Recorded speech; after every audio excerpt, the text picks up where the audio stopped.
কিছু বিরিয়ানি করার জন্য মাংসটা আমি কষিয়ে নিচ্ছি। সব কিছু মশলাপাতি ছবি তোমাদের আগে দেখিয়েছি, ধাপে ধাপে আমি দেখাতে থাকবো। পরের ব্লগে আমি আসছি।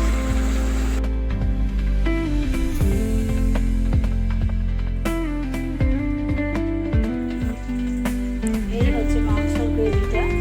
এবার দেখো বিরিয়ানিটা আমি কীভাবে মিক্সিং করি।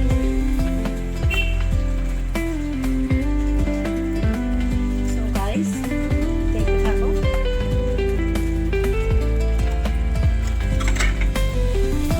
দেখো বিরিয়ানি মশলা দিয়ে দিচ্ছি, পেস্তা দিয়ে দিচ্ছি, আরও আছে মেশাবো। দুধের মধ্যে যে আতর কালার দিয়ে রেখেছি সেটা মিক্সিং করছি। তোমরা এভাবে আমি পুরো বিরিয়ানিটা মিশিয়ে নেবো।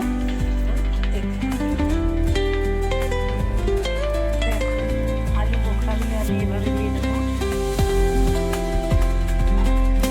আলু বোখরা দিয়ে দিলাম, আর একটু বাকি চিকেনের পিসগুলো আছে দিয়ে দেবো।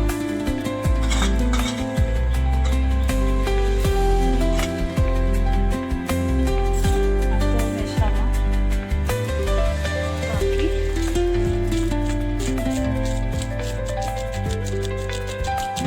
দেখো গাইস এবারে মাংসের যে গ্রেভিটা এটা উপর থেকে দিয়ে দেবো।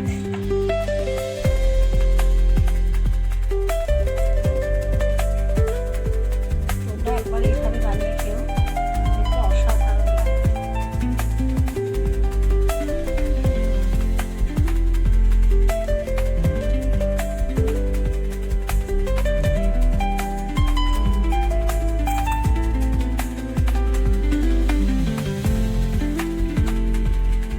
ছাকাই দিলাম।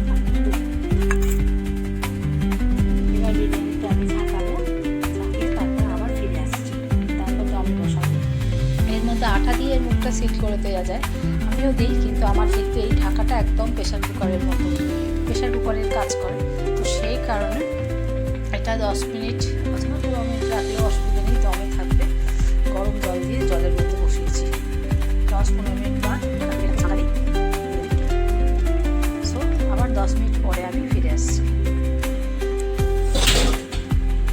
সো গাইস দেখো বিরিয়ানি অলমোস্ট ডান, দেখতেই পাচ্ছ লুকটা। সো তোমরা এভাবে একবার বানিয়ে খেয়ে দেখো, খুব ভালো লাগবে। আর ভিডিওটা যদি ভালো লেগে থাকে একটা লাইক কমেন্ট শেয়ার করে দিও। ভালো থাকবেন, সুস্থ থাকবেন, সাবধানে থাকবেন। Thanks for watching.